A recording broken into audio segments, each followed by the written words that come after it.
예, 오늘도 참 행복한 날입니다. 왜 행복할까요? 하나님 때문에, 또한 성도님들 때문에 행복한 날입니다. 우리 서로 행복을 표현했으면 좋겠습니다. 하나님 때문에, 당신 때문에 너무나 행복합니다. 앞뒤로 옆으로 인사 나누시면서 하나님 때문에, 당신 때문에 너무 행복합니다. 인사 나누시기 바랍니다. 하나님 때문에, 당신 때문에 너무 행복합니다. 예, 하나님 때문에, 당신 때문에 너무 행복합니다. 얼굴을 보니까 많이 행복해 보이세요. 할렐루야. 예. 날씨가 많이 쌀쌀해졌습니다. 그런데 조금 더워지는 듯한 느낌도 있습니다. 어찌됐든 너무나 좋은 날씨인 것 같습니다. 우리의 신앙도, 우리의 건강도, 우리의 마음도 이렇게 맑고 또한 날씨가 좋았으면 좋겠다라는 생각을 해보게 됩니다. 여러분, 지금 우리는 2025년도 다니엘 기도회를 진행하고 있습니다. 어떻게 작정하고 결단하면서 말씀을 듣고 기도하고 계십니까? 어떠신 것 같아요? 저에게 눈을 못 맞추시는 분들은 왠지 찔림의 역사가 있어서 그런 거라고 생각을 합니다. 예, 괜찮아요. 사람은 완벽하지 않아요. 지금부터 하면 되죠, 뭐. 예, 십며칠 남았으니까, 이제 며칠 안 남았습니다. 십며칠 지났으니까 이번 주에 끝나잖아요. 마지막까지 여러분 기회를 놓치지 마시고 기도하시기를 바랍니다. 근데 제가 이렇게 2025년도 다니엘 기도회를 하라고 하면 이렇게 말씀하시는 부분들이 있어요. 목사님, 제가 기도할 줄을 몰라요. 기도하라고 하긴 했는데 내가 기도할 줄을 몰라서 너무 답답해요 라고 말씀하시는 분들이 있습니다. 2025년 다니엘 기도회를 떠나서 평소에 기도가 참 어려운 분들이 계실 수 있겠다라는 생각이 들었어요. 그때 주님은 참 자상하셔서 우리에게 기도하는 방법을 알려주셨습니다. 그 기도가 뭡니까? 주님이 가르쳐 주신 기도, 주기도문입니다. 제가 오늘 이 말씀을 준비하면서 한 주간 동안 주기도문을 계속 외웠습니다. 하늘에 계신 우리 아버지여, 이름이 거룩히 여김을 받으시오며 나라의 마옵시며 뜻이 하늘에서 이루어진 것 같이 땅에서도 이루어지이다. 오늘날 우리에게 이러한 양식을 줍시고 우리가 우리에게 죄진 자를 사하여 준 것 같이 우리의 죄를 사하여 줍시고 우리를 시험에 들게 하지 마옵시고 다만 악에서 구하옵소서. 대개 나라와 권세와 영광이 아버지께 영원히 있사옵나이다. 아멘. 여러분, 이 기도를 계속 드리는데요, 기도의 능력이 느껴지더라고요. 여러분, 기도가 어려우십니까? 주님이 가르치는 기도 계속 하시면 돼요. 목사님 정말 전 기도 못하는데요. 주기도문 계속 외우세요. 그 기도 안에 진정한 하나님의 뜻과 하나님의 마음과 하나님의 축복이 그 안에 다 담겨져 있습니다. 그것을 경험하게 된다면 여러분, 우리 믿음의 사람으로 살아갈 때 신바람이 날 수밖에 없어요. 하루에 한 번이라도 꼭 주님이 가르치신 기도를 하나님께 드림으로써 하루를 열 수 있는 행복한 우리 임마누엘 교회 우리 성도님들 되시기를 간절히 바랍니다. 아멘.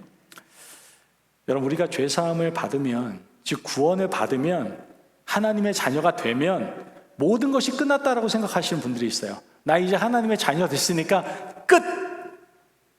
이러니까 욕을 먹는 거예요. 세상에 나가서 난 구원받았다고 하는데 행동은 그게 아니야. 사람이 딱 욕먹기 좋은 짓만 하고 다니시는 분들이 계세요. 우리 교회에 있을까 없을까요?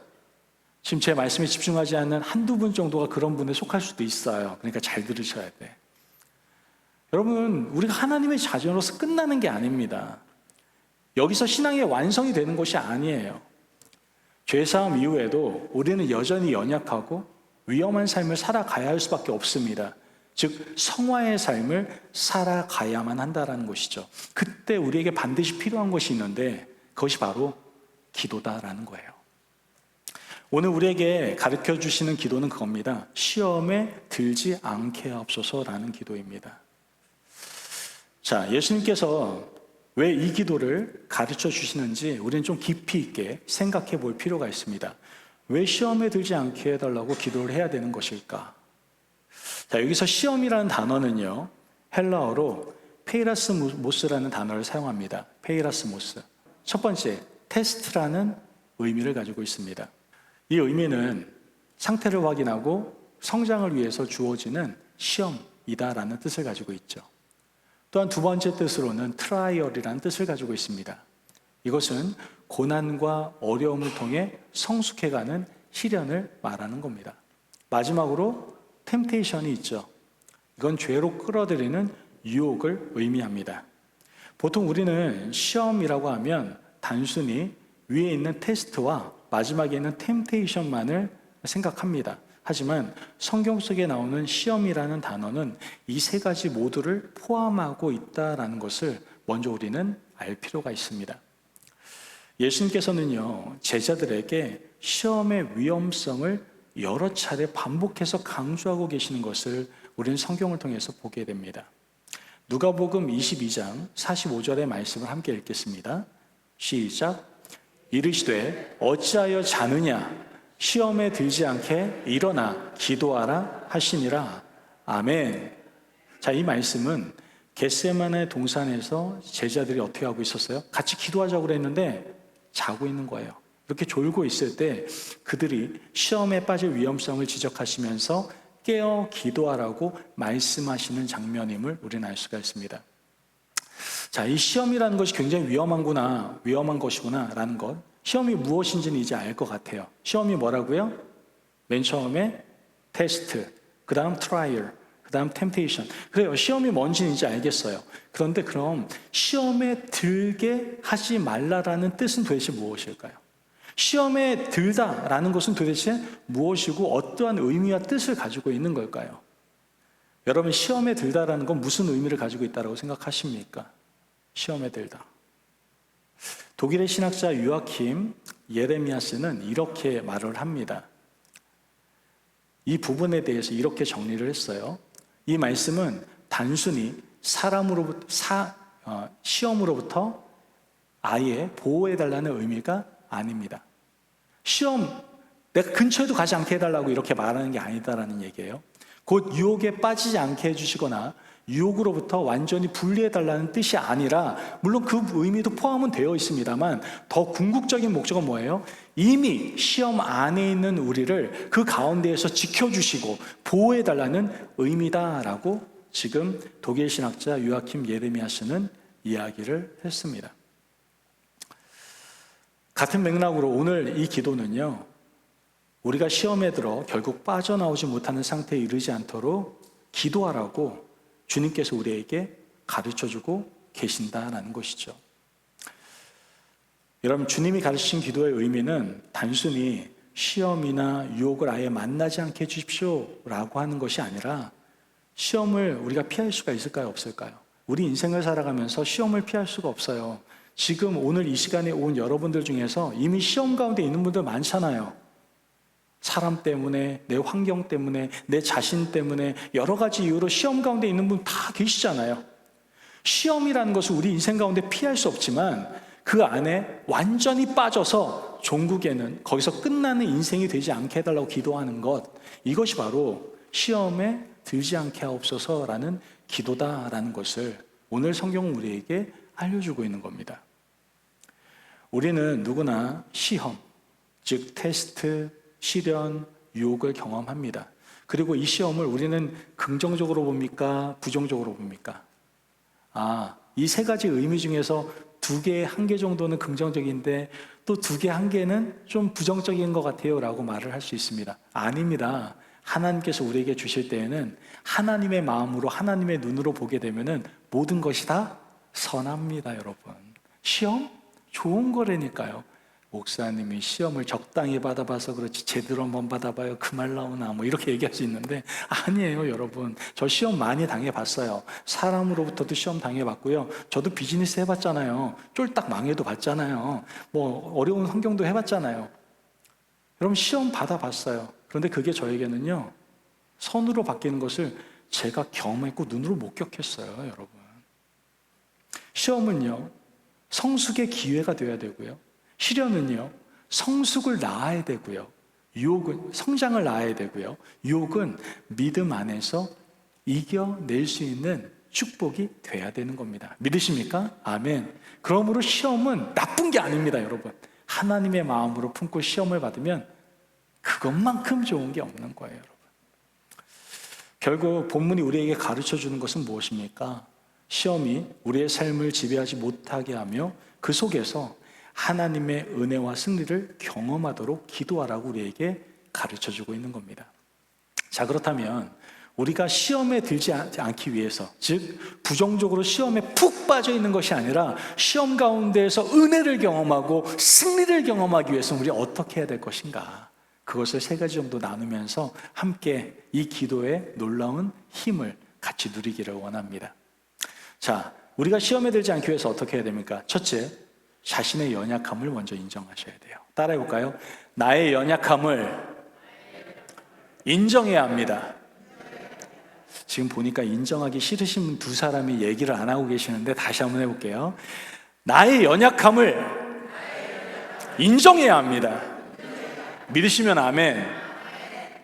여러분, 첫 번째로 우리는 자신의 연약함을 인정하실 수 있어야 됩니다.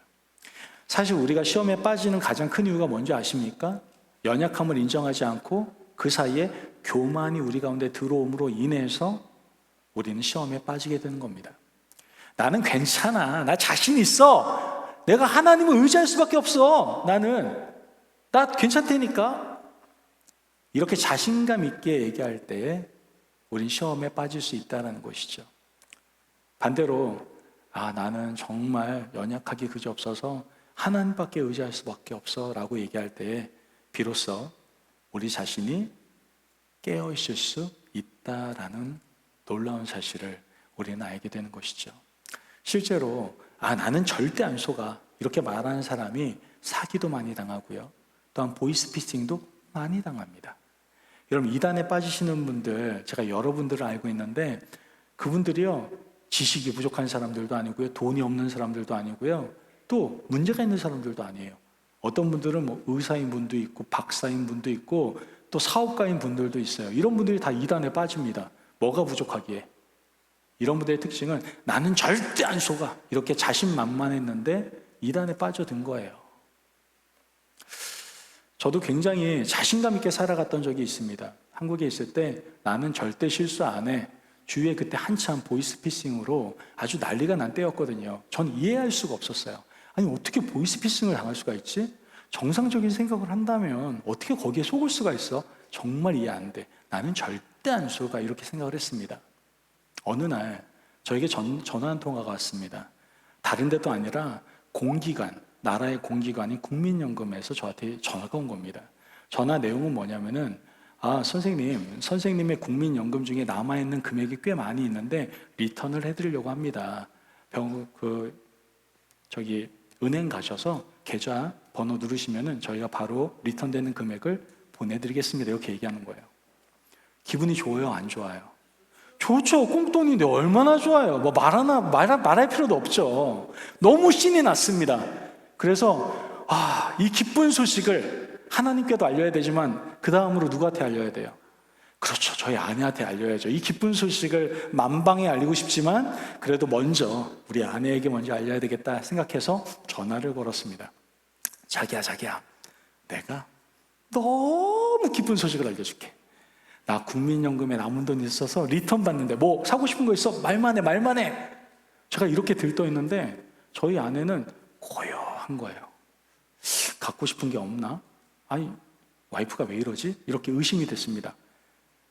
침묵이 흐른 20초 뒤에 저희 아내가 저에게 이렇게 얘기하더라고요. 당신은 목회자이기 때문에 국민연금을 낸 적이 없는데 어떻게 국민연금 남는 게 있지? 이렇게 얘기하더라고요. 그때 깨달았습니다. 제가 보이스피싱에 당했다는 것을. 다행히 제가 은행 계좌번호를 누르기 전에 저희 아내에게 그 기쁜 소식을 먼저 전하는 바람에 제가 사기를 당하지 않을 수는 있었습니다. 여러분, 자신하지 마세요. 신앙생활도 어떠한 것도 자신하지 마세요.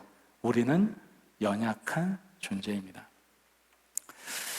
조심하는 사람은요, 넘어지지 않지만 자신을 과신하는 사람은 쉽게 무너질 수 있다는 것을 여러분 기억하셔야 돼요. 여러분, 우리가 죄사함을 받았다고 인생 끝나는 게 아닙니다. 용서는 새로운 출발에 불과합니다. 우리가 죄사함의 은혜를 힘입었다면 더 거룩하게 살아가게 되고 하나님께 영광을 돌리며 다른 사람들을 구원으로 인도할 수밖에 없게 되겠죠. 그러나 그 길은 언제나 사탄의 공격과 시험이 도사리고 있기 때문에 우리는 늘 연약함을 인정하고 하나님을 의지해야만 하는 겁니다. 마귀는요, 우리의 연약한 부분, 약점을 기가 막히게 잘합니다. 여러분들의 약한 부분들이 있죠? 저는 모를 수 있어요. 인간이니까. 하지만 영적인 사탄은요, 기가 막히게 잘합니다. 그래서 사탄을 성경에서는 어디에 비유합니까? 아말렉으로 많이 비유하거든요. 왜 아말렉으로 비유하냐면은 이 아말렉이 전쟁할 때에 전면전을 안 해요. 가장 연약하고 부족한 게릴라전으로 거기만 딱 치고 빠져요. 이게 사탄의 전략이거든요. 사탄은 우리의 연약하고 부족한 걸 너무나 잘합니다. 그래서 성경은 시험에 들지 않게 깨어 기도하라고 우리에게 당부하고 있는 겁니다. 물론 믿음의 사람인 우리는요, 전신갑주를 입고 용사로 당당히 서야 됩니다. 그러나 중요한 것은 나는 강하다라고 착각하는 것이 아니라 나는 연약하다라는 사실을 인정하고 하나님께 늘 도움을 구해야 된다는 것이죠.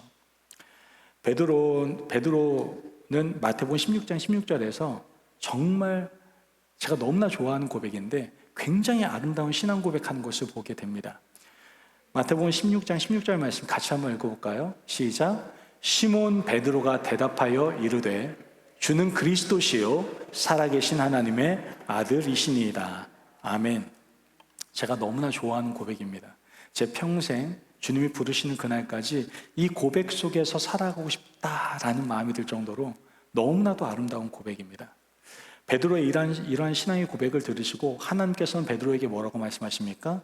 천국 열쇠를 내가 너에게 줄게. 음부의 권세가 너를 이기지 못할 거야. 와, 예수님도 인정하시고 굉장히 큰 축복을 주시는 겁니다. 하지만 여기서 끝난 게 아니죠. 예수님께서는 계속 이어서 고난을 당하실 것에 대해서 이야기를 하십니다. 그때 베드로가 어떻게 합니까? 주님을 막 말립니다. 절대 그럴 일 없습니다. 난 절대 그럴 일 없으니까 말도 하지 마십시오. 예수님을 철저하게 말리죠. 그때 오히려 예수님께 베드로는 책망을 받게 되는 것을 보게 됩니다. 마태복음 16장 23절 말씀을 보면 같이 한번 읽어보겠습니다. 시작. 예수께서 돌이키시며 베드로에게 이르시되 사탄아 내 뒤로 물러가라. 너는 나를 넘어지게 하는 자로다.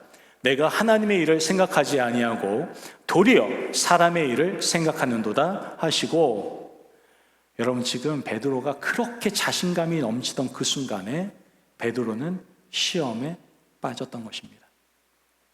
이처럼 우리는요, 자신이 가장 훌륭하다고 생각하고 믿음의 확신이 있을 때, 어떻게 보면 나 지금 잘 나가 라고 생각할 때 우리는 무슨 기도를 해야 되는 겁니까? 시험에 들게 하지 마옵소서라고 기도할 수 있어야 된다는 겁니다. 왜냐하면 바로 그때가 가장 위험한 순간이기 때문에 그렇습니다. 여러분 절대로 교만은요, 우리에게 노크하고 저 들어갈게요 라고 들어오지 않습니다. 교만은요, 내가 연약함을 인정하지 않고 나를 과신할 때 교만은 나도 모른 채 내 안에 자리를 잡기 시작한다라는 것이죠. 예수님께서는 분명히 시험에 들지 않도록 기도하라고 말씀하셨습니다. 하지만 우리는 흔히 예수님 그런 걱정하지 마세요. 저는 교회를 위해서 얼마나 열심히 충성하고 하나님 나라를 위해서 얼마나 열심히 살아가는 줄 아십니까? 이렇게 쉽게 말을 하는 그런 경우를 우리는 보게 됩니다. 그러나 바로 그 순간이 우리도 베드로처럼 사탄아 라는 책망을 들을 수 있는 그런 시험의 순간임을 우리가 절대로 잊어서는 안 된다라는 것이죠. 사울왕도 다윗왕도 모두 마찬가지로 처음에는 굉장히 겸손하지 않았습니까? 그러나 그 겸손이 사라지는 그 순간에 뭐가 찾아옵니까? 바로 교만이 찾아오고 그들에게 시험이 찾아오게 되는 것을 우리는 성경을 통해서 보게 됩니다. 여러분, 우리는 하나님 앞에서 숨을 수 있습니까? 없습니까? 여러분 숨길 수 있을 것 같아요? 우리는 숨을 수가 없는 존재입니다. 그래서 시편 기자는 시편 139편 23절에서 24절에 이렇게 고백을 합니다. 하나님이여 나를 살피사 내 마음을 아시며 나를 시험하사 내 뜻을 아옵소서. 내게 무슨 악한 행위가 있나 보시고 나를 영원한 길로 인도하소서. 여러분 이 태도가 진짜 중요한 태도예요. 이 태도가 바로 시험에 들지 않게 기도하는 태도입니다. 그래서 자신에 대해서 과신하는 것이 어떻게 보면 가장 위험하다라고 말할 수 있는 것이죠. 여러분, 늘 자신이 시험에 들 위험성이 있는 연약한 존재임을 늘 인정하며 살아가시기를 바랍니다. 베드로는 자신을 과신했지만 예수님은 베드로에게 이렇게 말씀을 하십니다. 누가복음 22장 31절에서 32절 말씀을 보면 시몬아 시몬아 보라 사탄이 너를 밀가부르듯 하려고 요구하였으나 그러나 내가 너를 위하여 내 믿음이 떨어지지 않기를 기도하였노니 너는 돌이킨 후에 내 형제를 굳게 하라. 여러분, 지금 주님의 사랑의 경고를 하고 계시는 거예요. 주님께서 베드로에게 너무나도 다정하게 사랑의 경고를 하고 계시는데 지금 이 경고 앞에서 베드로가 진실하게 아멘, 주님 저 너무나도 연약합니다. 저를 위해 기도해 주옵소서 라고 고백했다면 과연 어땠을까? 이런 생각을 한번 해보게 됩니다. 그러나 베드로는 끝까지 저는 괜찮습니다 라고 말하면서 자신을 믿었던 것 같습니다. 아니 주님 제 믿음을 의심하시다니요? 이렇게 생각했던 것 같아요. 결국 베드로는 3번 주님을 부인하고 나서야 자신의 연약함을 깨닫게 되는 것을 우리는 말씀을 통해서 보게 됩니다. 여러분, 우리는 생각보다 훨씬 더 연약한 존재입니다. 그렇기 때문에 언제나 겸손히 자신의 연약함을 인정하며 하나님께 기도해야 되는 것이죠. 여러분, 기도하기 딱 좋은 때 아닙니까? 지금 날씨도 산산하니 또 2025년 다니엘 기도회를 통해서 기도할 수 있는 시기이니 어떻게 보면 환상적인 타이밍 아니겠습니까? 그러므로 우리의 연약함을 좀 인정하시고 주여 저를 시험에 들지 않게 하옵소서, 저를 붙들어 주옵소서, 이 고백이 날마다 우리의 기도가 되시기를 간절히 바랍니다. 아멘. 우리가 시험에 들지 않기 위해서 두 번째 기억해야 될 것은 무엇입니까? 바로 마귀의 집요함을 인식해야 된다는 겁니다. 따라해 볼까요? 마귀의 집요함을 인식해야 합니다. 우리는 마귀를 너무나 쉽게 생각해요. 마귀의 존재에 대해서 우리가 너무나 무지한 것 같습니다. 우린 마귀에 대해서 바르게 인식해야 됩니다. 마귀는요, 호시탐탐 기회를 노리면서 가능한 한 모든 수단을 동원해서 믿는 사람들을 어떻게 하려고 해요? 넘어뜨리려고 합니다. 그렇기 때문에 우리는 언제나 늘 경계하며 주의 깊게 깨어 살아갈 수 있어야 된다는 것이죠. 베드로전서 5장 8절 말씀에서는 분명히 우리에게 경고를 하고 있습니다. 뭐라고 경고합니까? 근신하라, 깨어라. 너희 대적 마귀가 우는 사자같이 두루 다니며 삼킬 자를 찾나니. 여러분, 요한계시록 12장 9절에서도 사탄이 온 천하를 꿰는 자임을 분명히 밝혀주고 있습니다.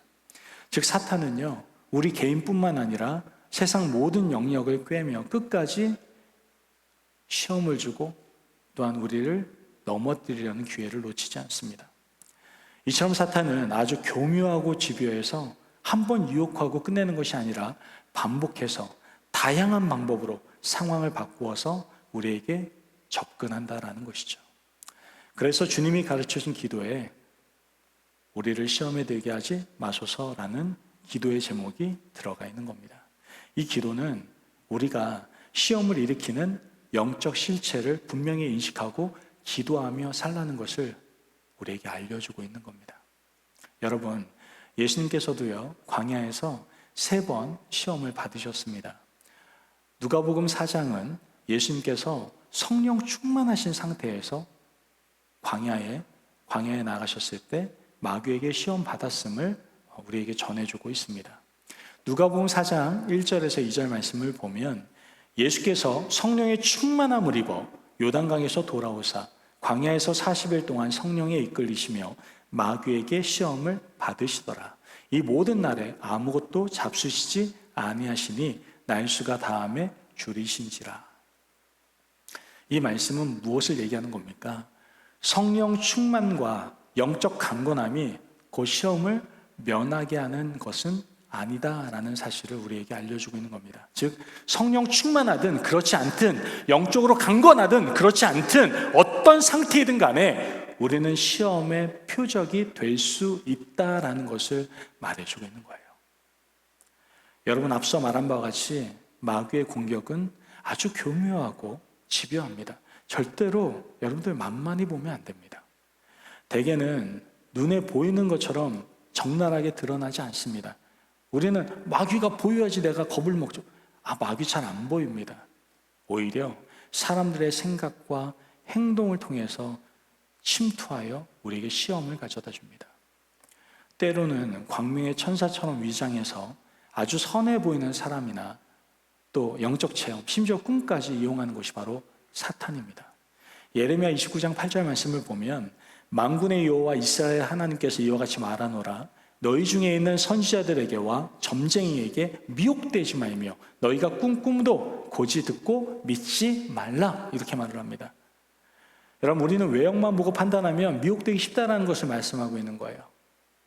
가까운 사람, 내가 사랑했던 많은 사람들도, 심지어 도움을 많이 주었던 사람들조차도 우리에게 있어서 시험의 도구가 될 수 있다는 겁니다. 지금은 너무나 좋아. 옆에 있는 성도님들 얼마나 좋습니까? 그런데 그 사람이 시험의 도구가 될 수 있다는 거예요. 목사님 너무나 좋죠? 아멘이 안 나오네요. 마음에 벌써 시험이 들려고 하네요. 목사님 너무 좋죠? 아멘. 그런데 제가 시험의 도구가 될 수 있다니까요, 여러분. 저도 인간이잖아요. 연약한 사람이잖아요. 시험의 도구가 될 수 있죠. 예수님께서요, 십자가에 달리실 때 그 옆에 지나가던 사람들이 뭐라고 말했습니까? 그 사람들이 어떤 사람입니까? 예수님께 배우고 또한 치유도 받고 도움을 받았던 사람들이 그 사람들입니다. 그런데 그 사람들이 고개를 절레절레 흔들면서 어떻게 해요? 조롱하지 않았습니까? 조롱하면서 뭐라고 말합니까? 내가 십자가에 매달려 있는데 내려와 봐. 그러면 우리가 믿을게. 이렇게 얘기합니다. 여러분 한번 간단히 생각해 보세요. 어디서 많이 듣던 말 아닙니까? 내려와 봐. 그 자리에서 내려오면 내가 믿을게. 어디서 많이 듣지 않았습니까? 이 말은 광야에서 예수님께서 시험 받으실 때 사탄이 성전 꼭대기에서 했던 말과 매우 유사합니다. 마태복음 4장에서 사탄은 예수님께 이렇게 얘기하죠. 네가 만약 하나님의 아들이거든 뛰어내리라. 그러면 우리가 믿겠다. 이렇게 유혹을 하지 않았습니까? 십자가 위에서도 사탄은 사람들의 입을 통해 동일한 말을 하고 있다라는 것을 우리는 알게 되는 겁니다. 거기서 내려와라. 그러면 우리가 믿을게. 이처럼 사탄의 시험은 얼마나 집요하고 교묘한지 모릅니다. 게다가 문제는 거기서 끝나지 않습니다. 예수님을 가장 사랑하고 예수님을 가장 믿어야 했던 제자들, 그 중에서도 베드로조차도 예외가 될 수 없었습니다. 결국 베드로는 예수님께 직접 사탄아, 내 뒤로 물러가라 라는 책망을 들었던 것을 우리는 알지 않습니까? 결국 우리가 기억해야 할 중요한 것은 두 가지입니다. 그것은 무엇입니까? 하나는 마귀의 집요함과 교묘함을 인식하는 것이고, 다른 하나는 내가 다른 사람들을 시험에 들게 할 수 있는 통로가 되지 않기 위해서 겸손과 자기 검열을 잃지 않아야 된다는 겁니다.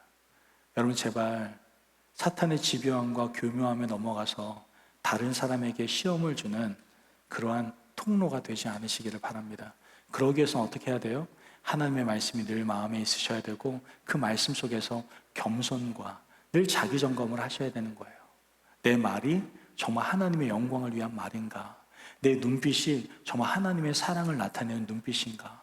내 행동이 정말 주님을 따라가는 행동인가? 늘 점검할 수 있어야 된다는 겁니다. 나는 예외야. 나는 절대 그러지 않아. 이렇게 확신하는 것은 오히려 위험한 신호가 될 수 있다는 것을 우리는 기억해야 됩니다. 우리는 언제든지 연약해질 수 있고 그 연약함을 통해 다른 사람들도 시험에 들게 할 수가 있습니다. 누구도 예외가 될 수 없습니다. 목사인 저조차도 예외가 될 수 없죠. 여러분 마귀는요, 주위 환경과 사람들, 심지어 우리의 무의식까지 이용하여 집요하게 우리를 시험할 겁니다. 그러므로 이 사실을 분명히 인식하고 깨어 기도하시기를 바랍니다.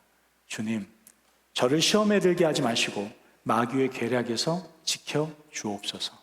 이 기도가 우리의 날마다의 기도의 태도가 되기를 간절히 바랍니다. 아멘. 마지막으로 우리가 시험에 들지 않기 위해서 어떻게 해야 된다고 말합니까? 바로 하나님의 호의를 요청해야만 합니다. 하나님의 호의, 나를 보호하시는 것을 여러분 요청하실 수 있어야 돼요. 하나님은 우리의 전후 좌우에서 우리를 보호해 주시는 분이십니다. 모든 시험을 주관하시고 통치하시는 분이 바로 우리 하나님이십니다. 이것은 하나님께 요구를 강요하는 것이 아니라 하나님께서는 능히 모든 상황을 다스리실 수 있는 분이심을 인정하고 그분께 맡기는 것을 얘기하는 겁니다. 즉 하나님의 주권을 인정하는 것을 말하는 겁니다. 그래서 예수님도 시험에 들지 않게 해달라고 하나님께 기도하라고 얘기하시는 겁니다. 내 주인, 내 제자, 내 아내라 할지라도 여러분 사탄에게 다 이용당할 수 있습니다. 우리를 끝까지 지켜줄 수 있는 분은 누구밖에 없어요? 하나님밖에 없다라는 것을 강조해서 말해주고 있는 거예요. 우리 인생은요, 지금 시험의 바다 한가운데 있다라고 해도 과언이 아닙니다. 그러나 그 바다에서 우리를 건져내실 수 있는 분은 절대 인간이 아닙니다. 나의 대단한 결심도 아닙니다. 오직 누구밖에 없어요? 하나님밖에 없다라는 것이죠. 베드로도 다른 사람은 다 주를 버릴지라도 나는 주님을 떠나지 않겠습니다 라고 고백하지 않았습니까? 그런데 결국 어떻게 했습니까? 넘어졌어요. 여러분, 내 자신의 힘으로는 시험을 이길 수 없다라는 것을 여러분들 인정하시기를 바라요. 나 이길 수 있어요. 내가 결단력이 얼마나 좋은데요. 여러분, 이런 과신, 이런 착각에서 좀 벗어나시고 우리가 절대 시험을 이길 수 없는 존재다라는 걸 인정하시기를 바랍니다. 그러나 히브리서 2장 18절에서는 우리가 이길 수 있는 이유를 또한 말씀해 주고 있습니다. 히브리서 2장 18절 말씀 같이 한번 읽어볼까요? 시작. 그가 시험을 받아 고난을 당하였은즉 시험 받는 자들은 능히 도우실 수 있느니라. 아멘. 예수님은 시험을 받으셨고 승리하셨습니다. 아멘.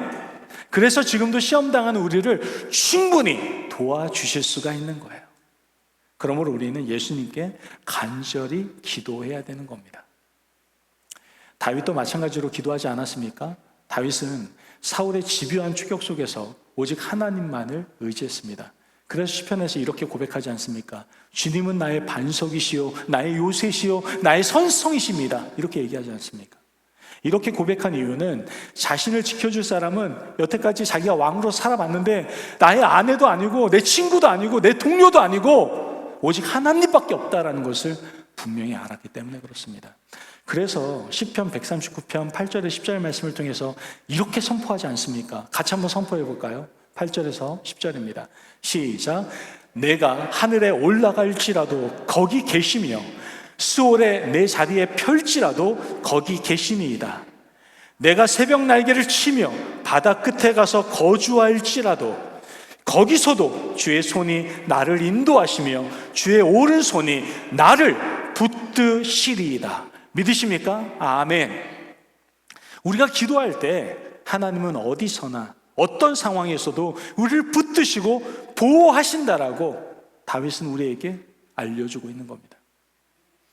예레미야 역시 바벨론의 포로의 처참한 현실 속에서 이렇게 선포하지 않습니까? 시험 중에 시험 아닙니까? 포로 생활 얼마나 힘들었겠습니까? 그런데 이렇게 선포를 합니다.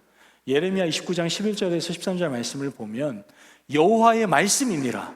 너희를 향한 나의 생각을 내가 아나니 평안이요 재앙이 아니니라. 너희에게 미래와 희망을 주는 것이니라. 너희가 내게 부르짖으면 내게 와서 기도하면 내가 너희들의 기도를 들을 것이요 너희가 온 마음으로 나를 구하면 나를 찾을 것이요 나를 만나리라. 믿으시면 아멘. 아멘. 여러분, 시험은 늘 있어요. 우리의 삶 가운데 시험은 늘 존재합니다. 그러나 우리가 하나님께 부르짖을 때 그것을 어떻게 하신다는 거예요? 복으로 바꾸신다니까요. 시험은 나쁜 게 아닙니다. 우리 주위에 있는 모든 시험들은요, 하나님 안에서 다 선함으로 바꿀 수 있는 것들입니다. 시험 가운데 있습니까? 불안하십니까? 걱정이 가득하십니까? 하나님께 포커스를 맞추시고 하나님께 요청하십시오. 하나님께 나를 보호해달라고 구하시기를 바랍니다. 그때 모든 시험 가운데 하나님께서는 그 모든 것을 선함으로 바꿔주실 줄 믿습니다. 그러나 반대로 하나님께 의지하지 않고 내 힘으로 돌파하려 하면 결국 시험에 더 깊숙이 빠져들 수밖에 없다라는 것이죠. 신약에서 사도 바울은 분명히 고백합니다. 로마서 8장에서 하나님께서 나를 보호하고 계신다, 하나님은 나를 지켜주신다라고 확신 있게 고백하고 있는 것을 보게 됩니다. 로마서 8장 31절 말씀 같이 한번 읽어보겠습니다. 시작. 그런즉 이 일에 대하여 우리가 무슨 말 하리요? 만일 하나님이 우리를 위하면 누가 우리를 대적하리요? 37절 보겠습니다. 그러나 이 모든 일에 우리를 사랑하시는 이로 말미암아 우리가 넉넉히 이기느니라. 아멘. 할렐루야. 여기서 끝이 아니에요. 다음 절 다시 한번 볼까요? 시작. 내가 확신하노니 사망이나 생명이나 천사들이나 권세자들이나 현재일이나 장래일이나 능력이나 높음이나 깊음이나 다른 어떤 피조물이라도 우리 주 그리스도 예수 안에 있는 하나님의 사랑에서 끊을 수 없으리라. 아멘. 이렇게 하나님께 기도하라는 겁니다. 하나님께 시험에 들지 않게 해달라고 하나님께 부르짖어 기도하라고 말하는 겁니다. 왜냐하면 여러분, 우리가 생각하는 하나님은요, 세상에 있는 모든 것보다 크신 분이 바로 하나님이십니다. 요한일서 4장 4절에서는 그걸 고백하거든요. 자녀들아, 너희는 하나님께 속하였고 또 그들을 이기었나니 이는 너희 안에 계신 이가 세상에 있는 자보다 크심이니라. 믿으십니까? 아멘. 그게 우리가 믿는 우리 아버지 되시는 하나님이십니다. 우리 안에 하나님은 세상의 어떤 세력보다도 비교도 되지 않을 만큼 크십니다. 그래서 예수님은 시험에 들지 않게 하늘 아버지께 기도하라고 우리에게 말씀하고 계시는 겁니다. 여러분, 우리가 하나님께 기도하며 하나님의 호의를 요청할 때 시험은 오히려 우리를 더 강하게 만들고 더 하나님께 가까이 나아가게 만드는 귀한 도구와 통로가 될 수 있다라는 겁니다. 그러므로 하나님께 호의와 보호를 요청함으로 시험을 통하여 우리를 단련하고 성숙과 성장으로 이끄시는 하나님의 도우심의 손길을 경험할 수 있는 저와 여러분이 되시기를 간절히 소망합니다. 아멘. 여러분, 죄사함의 은혜로 구원받은 우리는요, 이제 성화의 길을 걷는 사람들입니다. 이 길은 우리의 힘으로 완주하는 길이 절대 아닙니다. 날마다 주님께 매달려서 은혜로 통과하는 길이 바로 성화의 길입니다. 2025년 다니엘 기도회 가운데 또 우리 일상 속에서 날마다 이렇게 기도하기를 간절히 바랍니다. 주님, 오늘도 제 연약함을 고백합니다. 마귀의 집요한 공격을 늘 의식함으로 깨어있어서 사탄을 두려워하기보다 그보다 더 크신 하나님의 능력을 신뢰하게 하옵소서. 저와 우리 가정과 교회를 주님의 호의 안에 두시고 시험이 우리를 지배하지 못하도록 오히려 그 시험을 통해 더 주님께 가까이 나아가고 더 성숙해지도록 주여 우리를 도와주옵소서. 여러분, 이 기도가 우리의 평생의 기도가 될 때에 하나님께서는 시험 가운데서도 우리를 지키시고 결국 승리의 자리로 우리를 인도해 주실 줄 믿습니다. 우리를 시험에 들게 하지 마시옵고 다만 악에서 구하옵소서. 이 고백이 임마누엘 가족 모두의 삶과 기도 위에 늘 역사하시기를 주님의 이름으로 축복합니다. 아멘. 기도하겠습니다.